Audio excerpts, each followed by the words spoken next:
Sea of Solitude is something I come across on EA Access, so I thought I'd give it a try as it's a small indie game. It reminds me a lot of Rhyme that I platinumed a while ago. I actually did a platinum guide for it. You're a young girl monster trying to unravel where you are and, more importantly, who you're dealing with on your adventure as you find various similar monsters that are just like yourself but usually larger and kind of a different take, be it a whale of some sort or a wolf, etc. The length of this game is very short. Between 3 and 5 hours you should have a platinum in this. The trophies are very simple. They try and throw in some minor collectibles, some bottles and some seagulls, but they're just filler and they don't really add much to this game. It's just trying to flesh out a bit more to it. But for what it does in those few hours of gameplay that you're with this game, they're very accomplished. The controls are simple and smooth, and the platforming is decent. Annoyingly so, that the game is trying to tell a sensitive story, and it actually hinders itself from allowing some really decent platform action to be had and pushed further with what they've done with this so far for the game. As you can see from the video clips, the world is colourful and dark and has a great contrast between the two. It all comes into it, everything is relevant, but the levels are linear. It does feel like a little bits of it are just a bit more open roaming, but it's really just an illusion. But thankfully the level design isn't confusing, so you don't really get stuck, and you can always light up a flare that will kind of show you the direction of where you should go. Also to be noted is the soundtrack is really subtle and it really works for this game. It's usually some melody with a bit of a gentle humming from whoever the female voice is, or the monsters. When there's a bit of peril, there's just some nice, subtle, not overwhelming, and just goes with the game very well.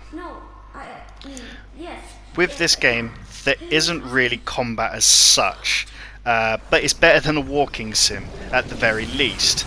But it does feel like it's just someone's project that they did for a university rather than for a mass audience. There's no pickups, there's no inventory, you don't punch or kick, and the very few times you deal with peril, it's done in a subtle way. That's nothing really complicated. Either you avoid it or you have to light up a room kind of thing. The subject matter is openly told to you as well, which relates personally to the person who made this. To be honest, it is something that's been told in different genres and in different ways. Nothing really new. It just tries to make you pull at your heartstrings a bit and to maybe just listen to everybody in your life a bit better.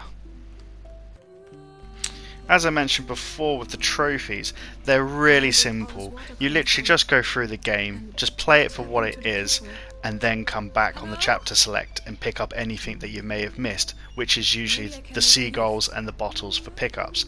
Apart from that, this game is real casual, very limited on difficulty, where some bits will get you stumped for maybe a minute or two and then you get through it, and it's just basically more of a game of a journey, and it's not a bad game to have.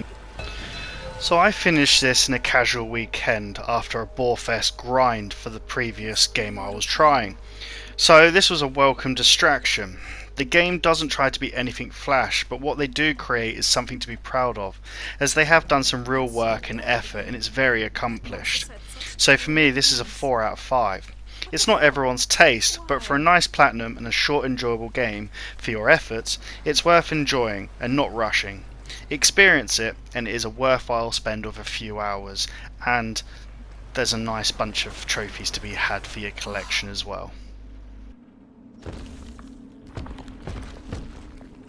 I'm so happy to see you. I missed you so much. Jack, it's you, of course. Hope you liked the video. Give me a like, subscribe and feedback.